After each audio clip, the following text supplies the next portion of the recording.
요한은 에버스에 계신 편찮으신 아버지를 뵙도록 부름을 받았습니다. 사태가 위기에 처하게 된 것은 1734년의 일이었습니다.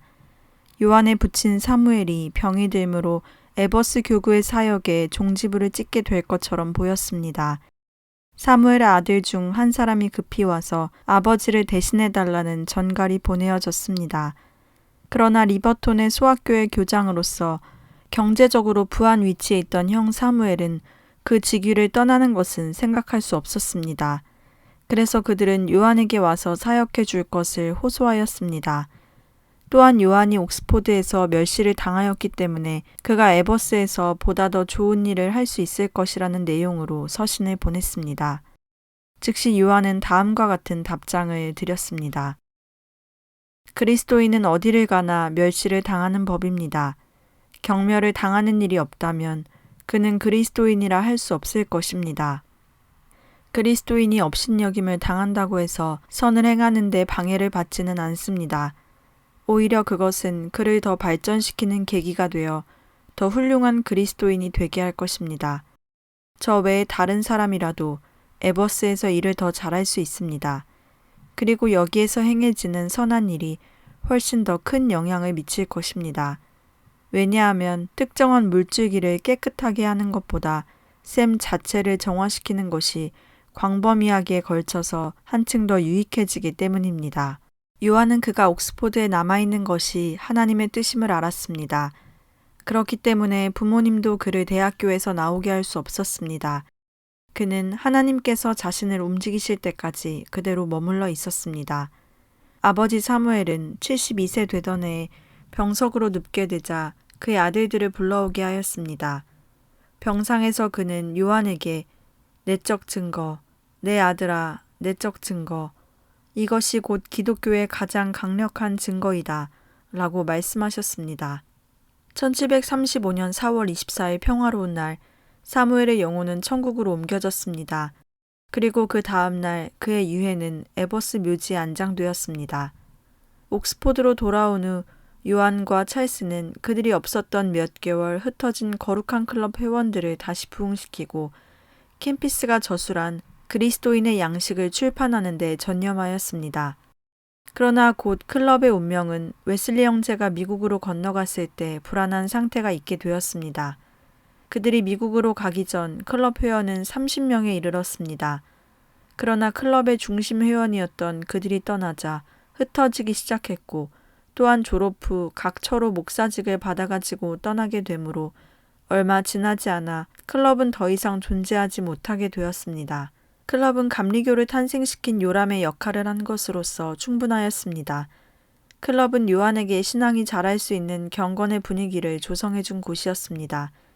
클럽이 낳은 천재적인 아들 요한, 찰스, 조지를 통하여 서서히 성령의 불이 옥스포드에 불게 되었습니다. 그 다음에 영국 전역에 열렬히 퍼져나갔으며 급기야는 미국으로 건너가서 큰 부흥을 일으키게 되었습니다. 요한을 조지아로 옮겨가도록 한 배후 조종자는 하나님이셨습니다. 비록 그가 실수를 했지만 그 실수를 통하여 깊은 진리를 경험하게 되었습니다.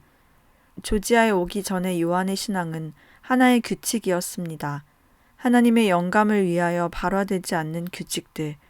이렇게도 기묘하고 값비싼 교훈을 요한에게 가르치는 데는 그가 바다에 건너와서 굴욕적인 실패의 경험을 하는 것이 필요하였습니다. 요한이 조지아주로 가게 된 동기를 살펴보면 가난하고 나이 많은 사무엘은 그 인생의 무시무시한 기간이었던 말년에 욥기를 깊이 묵상하게 되었습니다. 그는 스스로 욥의 역경에 동참하였습니다. 그는 자신이 깨달은 바를 원고로 썼는데 더 이상 기력이 없으므로 그 인쇄를 요한에게 부탁하였습니다. 인쇄가 600페이지나 되는 욥기에 대한 논설을 주머니에 집어넣고 런던으로 급히 갔습니다. 그리고 캐롤라인 여왕에게 그것을 몸소 갖다 드렸습니다. 또한 그는 욥기 관계차 런던에 갔을 때 귀족 출신의 장군이며 의원인 오글레소프 씨를 만나게 되었는데 그는 1732년 조지아 식민단을 처음 창설한 사람으로 새 땅의 선교사가 필요함을 알았습니다. 적합한 목사를 찾기 위하여 영국으로 돌아와서 마침 코퍼스 크리스티 대학의 버톤 박사를 만났습니다. 그를 통하여 웨슬리를 알게 되었고 곧 그에게 조지아주 선교사로 가기를 부탁하였습니다. 요한은 심사숙고하면서 그 제의를 받아들였습니다. 왜냐하면 그의 마음은 여러 가지 새로운 의심과 갈등으로 산란해져 있었으며 그것들이 어떤 새로운 곳에서 해결되기를 원했기 때문이었습니다. 그는 동생 찰스에게도 이 사실을 알리고 어머니 수잔나에게도 서신을 드렸습니다. 수잔나는 인상 깊은 말로 답변을 해주었습니다. 내게 20명의 아들이 있다면 그들 모두가 선교사가 되어도 나는 기뻐할 것이다. 이 말씀은 요동하는 요한의 마음의 결정타가 되어 그는 가기로 결심하였습니다. 1735년 10월 10일 미국을 향하여 출발하기 나흘 전 그는 그 모험을 택한 정당한 이유를 편지 형식으로 썼습니다. 나의 주요한 동기는 나 자신의 영혼의 구원에 대한 소망이다. 이교도들에게 그리스도의 복음을 전함으로써 내가 그것의 진정한 의미를 깨닫기를 원하는 것이다. 내가 믿기에 올바른 신앙이란 하나님의 자비에 의한 것으로 올바른 습관에 대한 길을 열어주는 것이다. 그 다음에 나는 이웃을 내 몸처럼 사랑하는 것이 어떤 것인지 알고 싶다. 나는 어릴 때부터 무서운 죄인이었다. 그러나 일단 회개하면 하나님께서는 나를 사용하셔서 나로 하여금 내 백성을 강건하게 하시고 하나님의 이름을 이방인에게 전하도록 하실 것이다. 나는 이곳에서 동일한 정도의 거룩함에 도달하기를 희망할 수 없다. 거기에선 될 수 있을지 모르지만. 이 속에서 감리교의 아버지 웨슬리는 자신의 영적 상태를 명확하게 약술하고 있습니다. 그는 하나님께서 그 자신이 성취하기를 원하는 내적 거룩함의 기준을 알고 있었지만 영국에 있는 동안에는 그 수준에 이를 수가 없다고 생각한 것처럼 보입니다. 찰스를 비서로 그리고 거룩한 클럽의 일행을 데리고 요한은 새로운 식민지를 향하여 그리 크지 않은 배인 220톤의 시몬즈호에 승선하였습니다. 그 배에는 다윗 리츠만 감독이 영솔한 모라비아 교도들과 80명의 영국 식민지 개척자들이 함께 탔었습니다. 요한 일행은 10월에 그레이베샌드를 떠났지만 영국을 빠져나가기 전에 벌써 12월이 되었습니다. 그리고 그들을 호송해줄 군함을 기다리느라 화이트 섬에서 몇 주간을 보냈습니다. 이렇게 지연 관계로 거룩한 클럽 회원들은 그들이 옥스포드에서 했던 것처럼 하루의 활동에 대한 세심한 계획을 세우는데 많은 시간을 가질 수 있었습니다. 그들은 바다에서든 육지에서든 올바른 생활을 위한 규칙들을 엄격하게 실천하였습니다. 매일 아침 4시부터 5시까지 개인 기도 시간을 가졌습니다. 그 다음 2시간 동안 성경 공부를 하면서 그들은 성경을 초기 기독교의 교부들이 쓴 글과 비교해 보았습니다. 아침 식사와 대중 기도를 위해서 2시간을 할애하였습니다. 9시부터 12시까지 요한은 독일어를 공부하였고 찰스는 설교문을 쓰고 그들의 동료들은 이주자들의 자녀들을 가르쳤습니다. 저녁 경건의 시간에 그들은 모라비아인들과 함께 하였습니다. 그 배에는 26명의 모라비안 교도들이 함께 동승하고 있었습니다. 항해 도중 요한이 탄 배는 격렬한 폭풍우를 만나게 되었습니다. 가벼웠던 그 배는 사납게 요동하는 파도 위에서 흔들리기 시작하였습니다.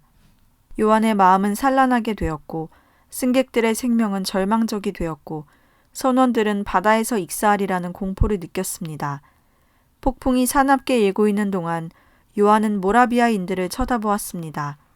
이전에 요한은 그들을 침울하고 우둔한 사람이라고 생각했는데 지금 그들은 조용히 찬송을 부르고 있는 것이었습니다. 파도가 거칠어질수록 그들은 더 침착하게 찬송을 부르고 있는 것이었습니다. 얼마 후 폭풍우가 지나갔습니다. 그러나 바다는 잠잠해졌지만 교란된 웨슬리 영혼의 폭풍우는 진압되지 않았습니다. 요한은 독일인들에게 가서 당신들은 두렵지 않았습니까? 하고 물어보았습니다. 아니요, 나는 하나님께 감사드립니다. 이 말을 들은 요한은 그가 튼튼한 남자이니까 신체적인 힘에서 평정을 찾을 수 있겠지만 여자와 어린이들은 무서움을 느낄 것이라고 생각하였습니다. 그래서 요한은 그러나 여자와 어린이들은 두려워하겠죠? 라고 물어보았습니다. 아닙니다. 여자들과 아이들도 죽음을 겁내지 않습니다. 요한의 영혼은 행복에 대하여 줄곧 생각해 오던 중이었습니다. 그는 11월 23일 폭풍우가 일어났을 때 일기에다 이렇게 썼습니다. 23일 일요일 밤중에 배가 몹시 흔들리는 바람에 잠에서 깨어났다. 나는 죽는 것이 몹시 싫었다. 그러나 돛이 찢어지고 배가 물에 잠기고 몸을 흠뻑 젖게 하는 폭풍우를 견디어내고 살아나게 되었을 때 요한은 그 모라비아 교도들은 자신에겐 전혀 생소한 경험을 하고 있다는 사실을 알게 되었습니다. 이것은 참으로 깜짝 놀라게 하는 사실이었기에 하루를 끝마쳤을 때 그의 일기에 오늘은 내 생애에 있어 가장 영광스러운 날이었다 라고 고백하였습니다. 1736년 2월 6일 배가 부두에 닿았을 때 웨슬리는 그 자신의 그리스도인으로서의 거룩함에 무엇인가 잘못된 것이 있음을 알게 되었습니다. 그 다음날 그는 모라비아 교도의 목사 스팡앤벨르크 씨를 만났으며 즉시 그에게 신앙 상담을 요청하였습니다. 스팡앤베르크 목사의 첫 질문은 이러하였습니다. 나의 형제여, 먼저 한두 가지 묻겠소. 당신은 당신 안에 증거를 가지고 있습니까? 하나님의 성령께서 친히 당신이 하나님의 자녀임을 증거하시고 계십니까? 요한은 주저하였습니다. 비록 그가 이전의 설교에서 이런 증거의 가능성을 넌지시 비추긴 했지만 그러한 질문들은 요한에게 새로운 것이었습니다. 즉, 그가 암시한 것의 근거는 이론적인 것이었지 경험에 입각한 것은 아니었습니다. 다시 모라비아 교도의 목사는 당신은 예수 그리스도가 어떤 분이신지 아십니까? 하고 물었습니다. 예, 내가 압니다. 그는 세상의 구주이십니다. 하고 대답하였습니다. 그 목사는 다시 그것은 사실입니다만 당신은 예수님께서 당신 자신의 구주이심을 아십니까? 하고 물었습니다. 여기에 대하여 요한은 나는 알죠 하고 입속에서 겨우 응얼응얼 할 뿐이었습니다. 그러나 요한은 그날 일기에 내가 한 대답은 진실한 것이었나 하고 자신을 의심하는 문구를 썼는데 요한은 지금까지 자신의 영적 생활의 실태를 이렇듯이 심각하게 검색하는 질문을 받아보지 못하던 것입니다. 그 후 요한은 그 목사에게 헤르누트에 있는 모라비아 교회에 대한 사정을 몇 마디 묻고 서로 헤어졌습니다. 그 후 도모지지라는 미 본토인의 추장이 그의 동료 몇 사람과 함께 찾아와서 친절히 인사하고 그가 온 것을 치하하였습니다. 그러나 풍속, 습관, 사상, 감정이 전혀 다른 본토인을 이해하고 그들의 환심을 산다는 것은 무엇보다도 어려운 일이었습니다. 웨슬리는 한동안 그들을 위하여 아무 일도 못하였습니다. 그 후 웨슬리가 사바나시에 도착했는데 그곳에는 40호가량의 인가가 있었습니다. 주일을 맞이하여 고린도전서 13장을 낭독하고 사랑이라는 문제로 설교하였습니다. 교회당으로는 당시 재판소를 임시로 빌렸는데 장례는 빈자리가 없으리만큼 예배자가 많이 참석하였습니다. 요한은 그가 전하는 주제에 아주 열중하였고 교구 사람들은 설교를 경청하면서 감격한 나머지 떨기 시작하였습니다. 그들의 목사는 진리를 선포하는 데 두려워하지 않았고 죄 많은 그들의 생활의 근본적인 것을 날카롭게 파헤치기 시작했습니다. 그가 이룬 첫 역사는 매우 큰 영향을 미쳤습니다. 열흘 후에 열릴 예정이었던 무도회가 취소되었습니다. 왜냐하면 교회는 기도하는 사람들로 가득 찼고 무도장은 텅텅 비게 되었기 때문입니다. 그리고 그는 교회당에 나온 사람들이 극히 사치하였으므로 두 번째 주에는 그들의 값비싼 보석류와 의복에 대하여 신랄한 비판을 가하였습니다. 이로 말미암아 성도들의 사치의 풍조가 없어지게 되었고 검소한 의복을 입고 예배에 참석하게 되었습니다. 요한은 또한 즉시 주간학교를 설립하고 자기와 영국에서 이주해온 델라모테에게 맡겼습니다. 그런데 델라모테의 아들 중에 몇 아이가 다른 본토인 학생들이 신지 못한 양말과 구두를 신고 교만한 태도를 가졌었습니다. 그래서 요한은 그들의 그런 태도를 고쳐주기 위하여 델라모테와 학급을 바꾼 후 자신이 양말을 벗고 교실에 들어가 수업하였습니다. 그들은 처음에는 요한의 벗은 발을 보고 퍽 이상하다고 생각하였습니다. 그러나 요한이 계속해서 맨발로 가르치는 것을 보고 그 아이들은 그 주간이 다 지나지 않아 교만한 생각을 버렸습니다. 요한은 몹시 기뻐 찰스에게 편지를 썼습니다. 이제까지 장애라고는 전혀 없습니다. 만사가 형통하고 공정하고 유망합니다. 하고 후에 그의 감정을 덧붙여서 사비나란 곳이 전에는 나에게 이렇게도 소중하지는 않았습니다. 고 하였습니다. 요한의 주일의 행사는 빈번하였습니다. 오전 5시에는 새벽 기도회를 열었고 11시에는 성찬식과 설교를 하였으며 오후 1시에는 불란서인 예배에 참석하였으며 2시에는 유년들을 모아 교리 문답을 가르쳤으며 3시에는 기도회를 인도하였고 6시에는 모라비아인 교회에 참석하였고 9시에는 이태리인 예배에 출석하였습니다. 1737년 3월 7일 주일 웨슬리는 사바나에서 제일 그의 북미 대륙에서의 첫 활동을 시작하였습니다. 처음 얼마 동안은 웨슬리의 사바나에서의 활동은 상당한 성과를 나타내었습니다. 그의 전도와 활동의 결과 댄솔이 한산하게 되었고 사치의 풍조가 감소되고 귀부인들도 검소한 옷차림으로 교회에 출석하였습니다. 웨슬리는 어느 한 장소에서만 일한 것이 아니고 사바나를 중심으로 그 인근 여러 촌락들과 또 그 부근의 여러 동리들을 순회하면서 활동하였습니다. 그 당시에는 인구도 희소할 뿐 아니라 광막한 넓은 지역에 산과 숲과 들이 거의 원시 상태로 있었으며 동시에 교통수단도 자유롭지가 않았습니다. 여행할 때는 흔히 수로로 거룻배 같은 것들을 타고 다니거나 그렇지 않으면 말을 타고 하였으나 대개는 도보로 하지 않으면 안 되었습니다. 때로는 길을 잃어버려 깊은 숲속을 헤매다가 날이 저물면 숲속 노천에서 그대로 이슬에 맞으며 자기도 하였고 때로는 항해 중 풍랑을 만나 여러 차례 익사할 뻔도 하였습니다. 웨슬리의 사역의 주 대상자들은 미 본토인과 흑인들이었습니다. 그러나 전도와 설교 등 종교적으로 봉사하는 일 이외에 가난한 사람들을 돕는 일과 병자들을 돌보는 일 또한 성실히 하였습니다. 웨슬리는 이와 같이 불철주야 모든 위험을 무릅쓰고 생명을 내걸고 활동하였으나 그가 말한 대로 그의 모든 수고와 활동은 허공을 치는 데 지나지 않았습니다. 이것은 그가 신도들이 받아들일 수 있는 능력과 취향과 정도에 따라 그들을 먹이지 않고 자기의 신념과 주장만을 내세운 까닭이었습니다. 그들은 젖을 요구하는데 그는 딱딱한 음식만을 제공하였던 것입니다. 그들은 이것을 소화하지 못할 뿐 아니라 그에게 대하여 불신감을 가지기에 이르렀습니다. 요한이 이렇게 주야를 가리지 않고 활동하고 노력하였음에도 불구하고 그는 고 교회파의 한 사람으로서 그 제도에서 벗어날 수가 없었습니다. 그는 어린 성도들을 극단의 교회주의와 금욕주의의 굳은 음식으로 먹인 까닭으로 그의 비상한 활동과 노력은 아깝게도 수포로 돌아갔습니다. 몇 가지 예를 들면 그는 영국 교회에서 세례를 받지 아니한 사람에게는 성찬을 허락하지 않았으며 비국교도의 자녀에게는 다시 세례를 주었으며 영국 교회에서 세례를 받지 않은 자에게 대하여는 장례를 거절하였고 세례는 반드시 침례로 하여야 한다고 주장한 것입니다. 그의 이러한 엄격한 주의와 주장으로 말미암아 그는 일반 신도들의 호감을 잃었습니다. 이와 동시에 찰스 웨슬리는 오글레소프 장군을 따라 사바나 남편 100마일 지점에 있는 새 식민지 프레데리시아라는 곳으로 갔습니다.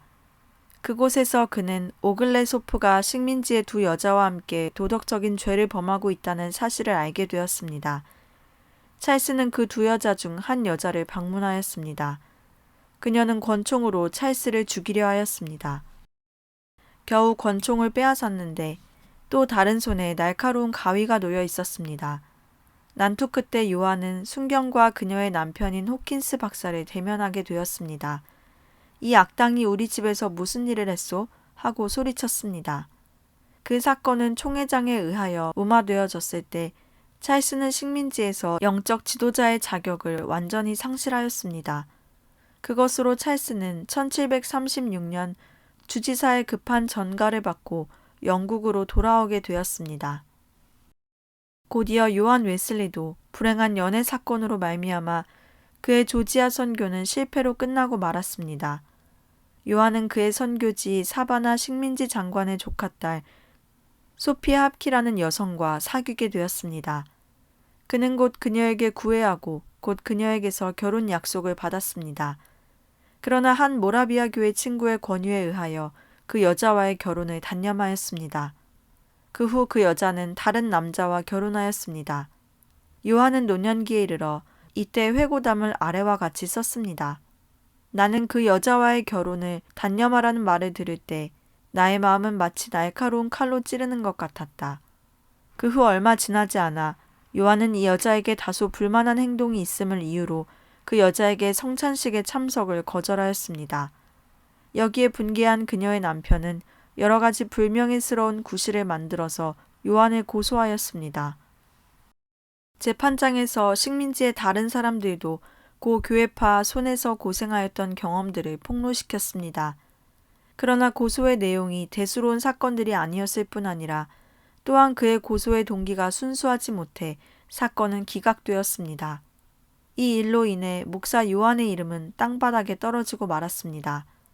비록 근거가 없는 고소 사건이었다 할지라도 그곳 신도들이 그의 지나치게 엄격한 주의, 사상과 지도에 대한 불만이 노골적으로 표시되었으므로 요한 웨슬리는 무거운 마음을 가지고 1737년 12월 3일 캐롤라이나로 가는 2~3인의 친구와 동반하여 귀국의 길에 올랐습니다. 수개월 동안 거친 대서양을 항해하며 그의 마음은 갖가지 의심들로 가득 차 있었습니다. 그는 실패했던 것입니다. 그는 그 자신이 그 사실을 잘 알았습니다. 1738년 1월 24일 화요일 그의 일기의 기록은 비극적인 것이었습니다. 나는 토인들을 개심시키기 위하여 미국으로 건너갔다. 그러나 누가 나를 회개시킬 것인가? 이 악한 불신의 마음으로부터 나를 해방시킬 분은 과연 누구일까? 나는 이름과도 같은 풍성한 신앙을 소유하고 있었다. 나는 잘 말할 수 있다. 아니, 나는 위험한 일이 없을 때 나 자신을 믿을 수 있다. 그러나 죽음이 나를 응시하게 될 때 나의 영은 괴로움을 당하게 된다. 나는 한편 죽는 것이 유익한 것이다 라고 말할 수도 없다. 나는 죽음에다가 나의 생명 전체를 걸므로써 나의 행위로 믿음을 나타낸다. 아, 누가 나를 이 죽음의 공포로부터 구해낼 것인가?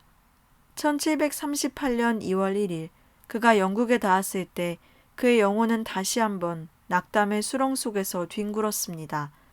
그는 그 당시 교란했던 상황을 이렇게 일기에 기록하였습니다. 그리고 나서 나는 드디어 이러한 사실을 알게 되었다. 즉, 나는 하나님의 영광에 이르지 못하고 그렇기 때문에 나의 마음은 온통 부패하고 가증스럽고 나 자신의 행위와 고난의 의를 통해서는 노하신 하나님과 화해될 수가 결코 없다.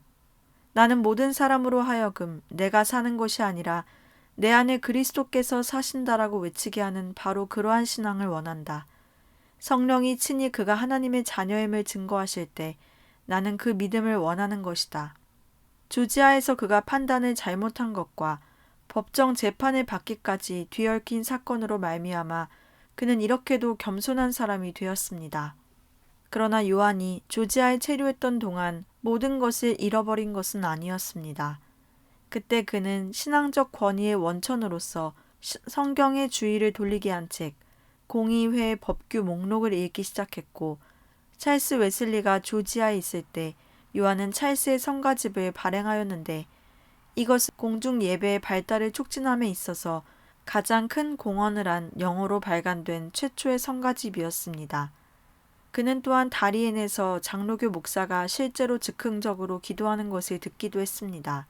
처음에 요한은 깜짝 놀랐고 심지어 그에겐 충격적인 것이기도 했지만 결국 그는 그러한 기도가 하나님께 가까이 나아감에 있어 의식적 제한으로부터 인간을 자유롭게 한다는 것을 깨닫게 되었습니다. 웨슬리 형제가 조지아에서 돌아온 후에 그들은 수년간의 믿음으로 의롭다함을 얻는 옛 도리를 신앙하는 몇 사람의 모라비안 신도들과 밀접한 교제를 하였습니다. 그들 중에 피터 볼러라는 사람이 웨슬리 형제와의 교제에 대하여 독일 헤르누트에 사는 진젠돌프 백작에게 글을 보냈는데 그 편지의 볼러는 웨슬리 형제가 믿음으로 의를 얻는 도리를 아직 깨닫지 못하고 자신의 행동으로써 의를 얻을 줄 믿고 있으며 그런 믿음을 갖지 못하고 있기 때문에 그들 스스로가 고민의 구렁텅이에서 헤매고 있다고 말하였습니다. 모라비아 교도들과 함께 산책을 하는 동안에 요한이 자신의 신앙에 대하여 말하자 피터는 나의 형제여, 나의 형제여, 당신의 그러한 철학은 일소되어져야 합니다. 하고 말했습니다. 요한은 그 말을 듣고 자기가 가지고 있는 생각을 없애버리는 방법을 열심히 찾아보기로 하였습니다. 찰스는 피터 볼러에게 영어를 가르쳐 주기로 하였습니다. 이 일을 하는 동안 찰스는 병이 들게 되었고 그가 아파서 죽게 되었다는 소식이 그의 형에게도 전해졌습니다. 볼러는 찰스의 영적 생활을 향상시키기 위하여 이 약한 육신적 상태를 이용하였습니다. 당신은 구원받기를 원하십니까? 하고 그는 물었습니다. 네, 하고 찰스는 대답했습니다. 무슨 이유 때문에 당신은 그것을 기대할 수 있습니까? 하고 볼러가 계속 질문하였습니다. 왜냐하면 나는 하나님을 섬기기 위해 최선을 다했기 때문입니다. 라는 대답이 나왔습니다. 그것에 대해 볼러의 대답은 찰스의 마음을 동요시켜 놓았습니다. 그는 마음이 울적해졌습니다. 왜냐하면 그것 때문에 그가 희망했던 구원의 모든 기초가 없어졌기 때문이었습니다. 요한 웨슬리는 셀리스베리에서 그의 어머니를 방문한 후 그의 형 사무엘을 방문차 가던 도중 옥스포드에 있는 찰스가 위독하다는 소식을 듣고 달려왔습니다. 거기서 그는 볼러를 만나 오랫동안 그로 더불어 신앙 문제에 대하여 토의하였는데 볼러와의 토의는 요한의 신앙에 커다란 교훈을 주었습니다. 1738년 3월 5일 일기에 요한은 나는 볼러로 말미암아 나의 불신앙을 깨닫게 되었다. 구원의 유일한 길인 그 신앙이 내게 없음을 절실하게 깨달았다. 고 기록하였습니다. 요한은 자신의 불신앙을 인식하고 볼러에게 자기가 전도를 중지하는 것이 옳지 않겠느냐고 물었습니다. 이에 대하여 볼러는 천만에 그런 말씀 마시오 하고 대답하였습니다. 요한은 다시 그러나 무엇을 가지고 전도하겠소? 하고 물으니 볼러는 선생은 믿음을 전하시오. 믿음을 얻을 때까지 그리고 믿음을 얻은 후에는 그 얻은 믿음을 전하시오. 하였습니다. 요한 웨슬리는 그의 친구의 권고를 수긍하고 그 이튿날 월요일 아침 옥스포드 감옥에 있는 한 사형수에게 믿음으로 구원을 얻는 도리를 가지고 전도하였습니다. 볼러는 전에 여러 번 웨슬리에게 사형수에게 복음 전도할 것을 권고하였습니다. 그러나 웨슬리는 오랫동안 임종시의 회개의 불가능을 확신하고 있었기 때문에 하지 않았었습니다. 웨슬리는 3주가 지나 또다시 그 죄수를 방문하고 같이 기도하였는데 처음에 무거운 마음으로 엎드렸던 그는 기도를 마친 후에는 얼굴에 기쁜 빛을 띄우고 일어나면서 아, 나는 이제 죽어도 한이 없다. 그리스도께서 내 죄를 지고 가셨으니 나는 이제는 죄의 짐을 벗었다고 말하였습니다. 그는 사형장으로 끌려갈 때도 태연히 즐거운 표정을 가졌습니다. 그는 최후에 죽을 때도 평화롭게 숨을 거두었습니다. 이 엄숙하고 장엄한 광경을 본 요한 웨슬리는 그리스도의 속죄의 능력의 위대함을 새삼 느꼈습니다. 요한은 그 다음 주일에 퀘이커 교도의 예배에 참석하였습니다. 그는 그때의 일을 그의 일기에 아래와 같이 기록해 두었습니다. 나는 폭스회에 참석하였는데 내 가슴 속에서는 형언할 수 없는 감격이 넘쳐 흘러 기왕부터 써오던 기도문의 형식에만 얽매여 있을 수 없었으며 또는 거기에 속박받으려고도 아니하고 그저 내 마음에서 우러나오는 대로 자유로이 기도하였다. 이것은 극단의 의식주의자요 교회주의자인 요한에게 놀라운 변화입니다. 지금까지 그는 영국교회의 의식과 기도문에 따라서만 기도할 줄 알았던 것입니다. 이렇게 하여 점차적으로 엄격한 의식주의는 벌써 그에게 멀어지기 시작하였습니다. 복음주의로 가는 그의 발걸음을 방해하던 쇠사슬은 그의 발에서 풀어졌습니다. 예배 시에 즉석 기도를 사용하기 시작한 다음 부활주일의 요한은 링컨 대학 강당에서 설교하였는데 그날 일기에 그는 나는 신앙의 도리를 얼마쯤 깨달았으나 아직도 멀었다고 기록하였습니다. 그 후 몇 주일 후 웨슬리는 다시 피터 볼러를 만났습니다. 그와의 대화 중에 그는 볼러가 말하는 신앙의 내용에 대하여 하등의 이견이 없음을 발견하였습니다. 즉, 우리는 하나님께 대한 확고한 신뢰심과 확신을 가질 수 있으며 그리스도의 공로에 의하여 죄의 사유를 받을 수 있고 이로 인하여 하나님과의 화해를 이룩할 수 있다는 점입니다.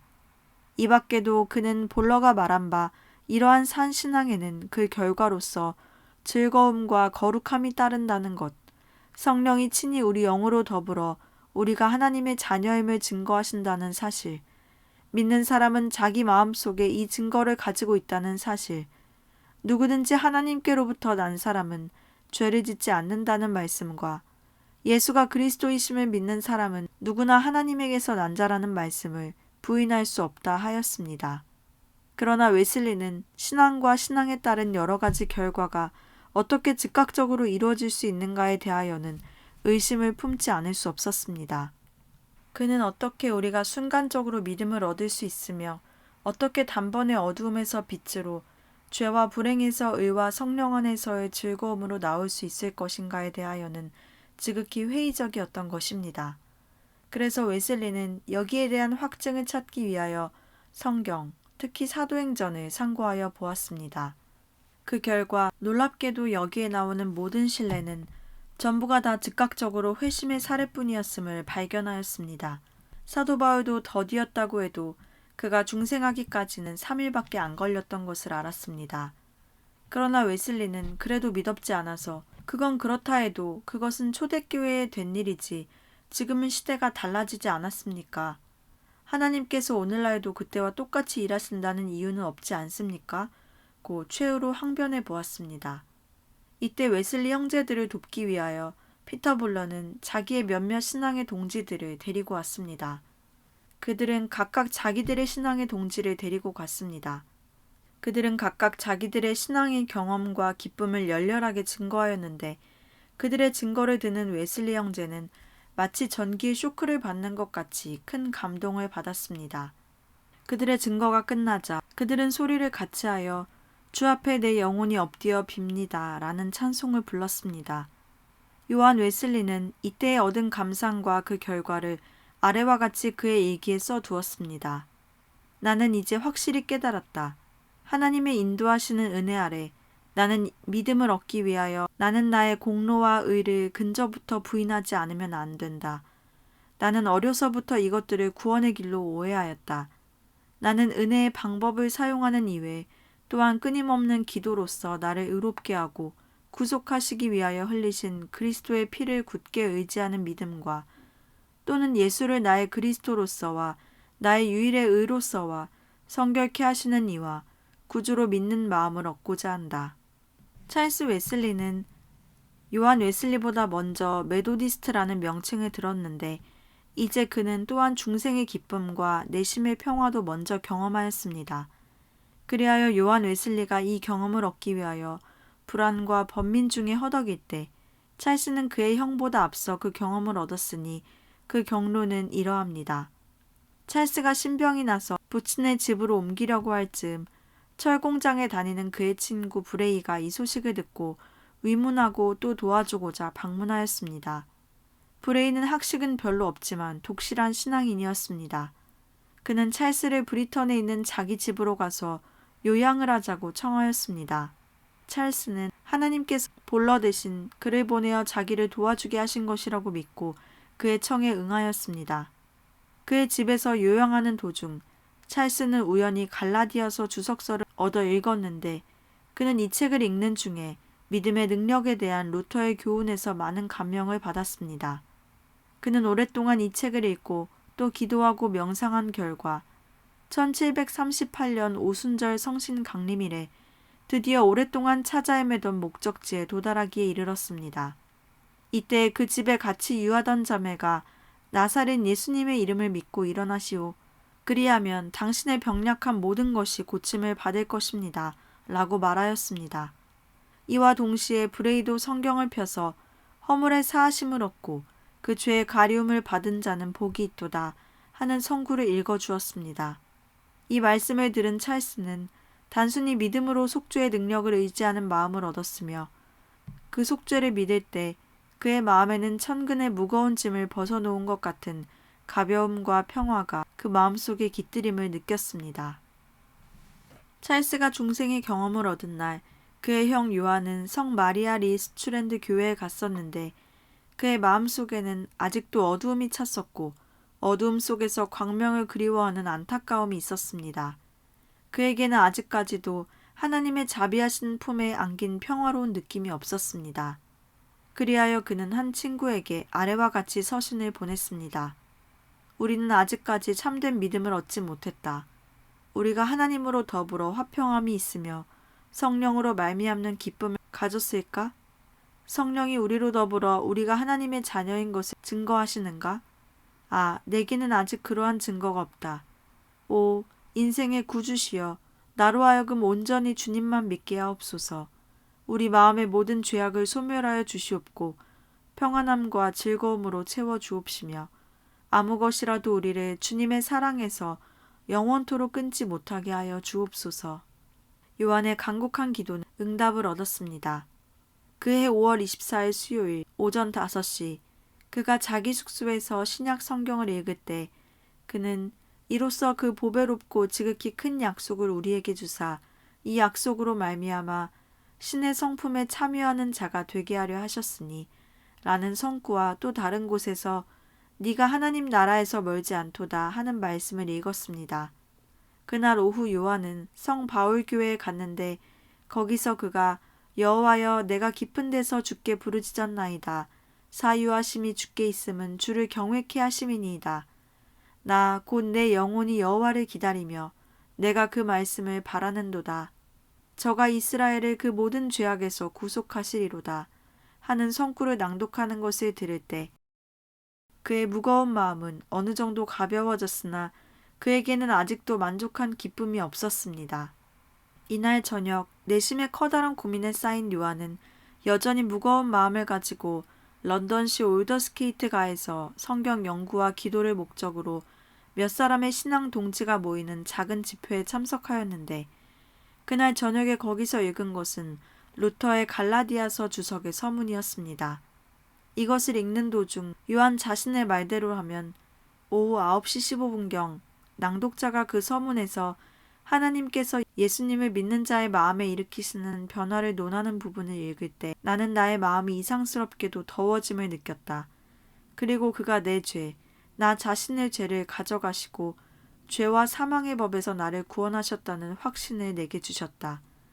그 후에 나를 모욕하고 핍박하던 자를 위하여 정성껏 기도하였다. 그리고 나는 거기 모인 사람들에게 내가 새로이 얻은 내심의 경험을 다 말하였다.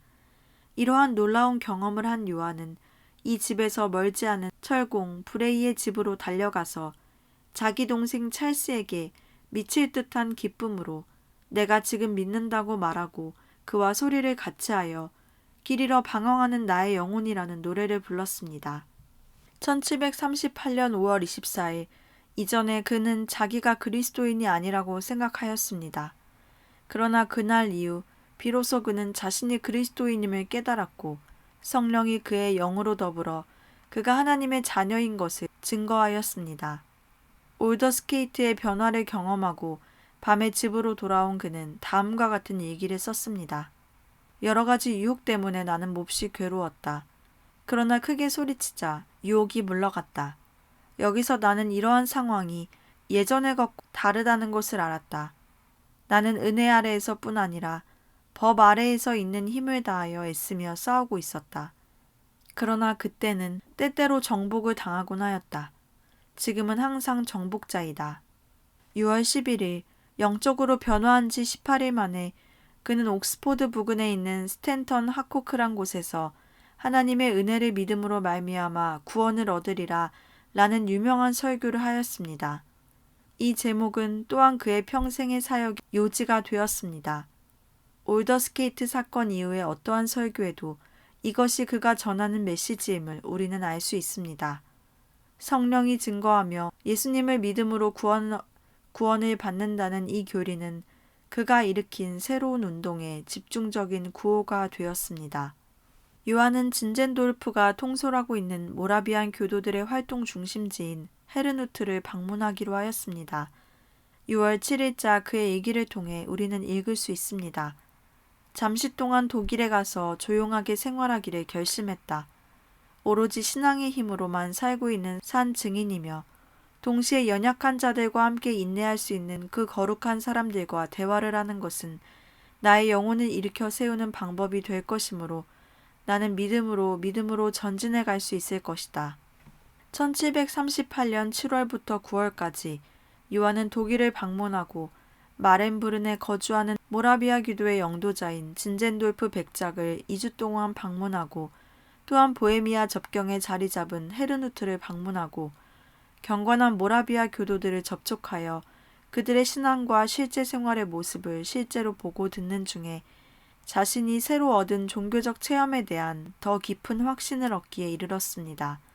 그리고 그는 또한 이러한 만남을 통해 멀리서 바라보고 자기 나름대로 형성했던 그들에 대한 생각이 맞지 않는 부분이 있다는 것도 발견하게 되었습니다. 요한이 런던으로 돌아온 것은 그가 영국을 떠난 지 3개월 만인 9월 16일이었습니다.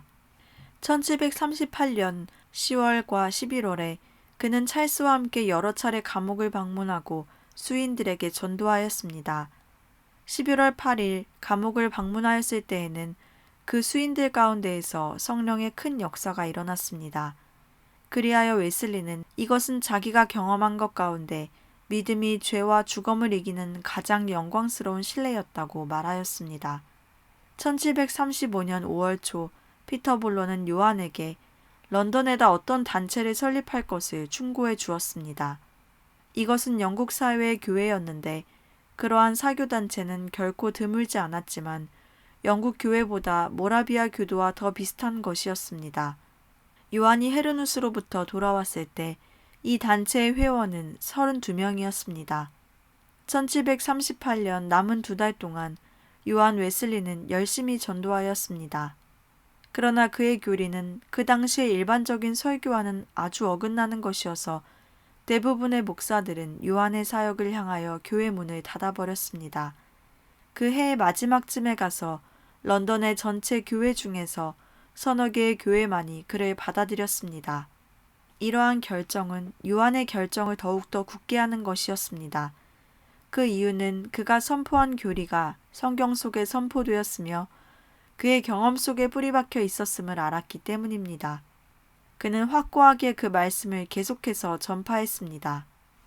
세월이 감에 따라 볼러의 제안에 따라 형성되었던 페트레이 단체의 사람들은 그의 메시지에 귀를 기울여야 한다는 사실을 더욱더 의식하게 되었습니다. 그 그룹은 기도와 토의를 위해서 주간 모임을 가졌습니다. 1739년 1월 1일 저녁 옥스포드 메도디스트 회원들을 중심한 60명의 신도가 런던시 페터 레인에 있는 집회소에서 철야 모임을 가졌습니다. 그것은 웨슬리로 하여금 또 다른 사역장에 들어가게 한 또 하나의 전기를 이룬 것입니다. 여기에는 조지아 선교에서 돌아온 휘필드도 동참하였습니다. 이 집회야말로 웨슬리 형제 화이트필드가 일으킨 큰 종교운동의 서막인 동시에 준비였던 것입니다. 요한은 감리교 역사상 이 특기할 만한 집회의 광경에 대하여 아래와 같이 말하였습니다. 오전 3시경 우리들이 다 열심으로 기도할 때 하나님의 성신이 우리에게 임하였다. 이로 인하여 어떤 사람은 넘치는 기쁨을 억제하지 못하여 큰 소리를 쳤으며 어떤 사람은 땅에 엎드려 황홀한 상태에 있었다. 조금 후 우리는 다시 평정을 회복한 후에 한 목소리로 우리는 하나님을 찬양하오며 우리 주님을 믿사옵니다 하는 찬송을 불렀다. 휘필드는 이날 일기에 그 모임을 가장 기쁜 신년 예배였다고 기록하였습니다. 이 집회가 있은 지 사흘 후에 그 집회에 모였던 7사람의 교역자가 다시 모여 앞으로 진행할 전도운동 계획을 세웠습니다. 이때 된 일에 대하여 휘필드는 다음과 같이 말하였습니다. 우리는 처결하기 어려운 일은 기도 후에 투표로 결정지었고 다른 일들은 서로의 사랑과 겸양과 신앙적인 태도로 결정지었다. 우리는 3시까지 금식하는 가운데 기도를 하고 헤어졌는데 모든 사람은 다 같이 하나님께서 우리 가운데 큰 일을 이루시리라는 확신을 가졌다. 이러한 결심이 있은 후에 그들의 가슴 속에는 전도의 열정이 불붙었습니다. 이 모임은 결국에 가서 감리교 교회의 기초석이 되었습니다.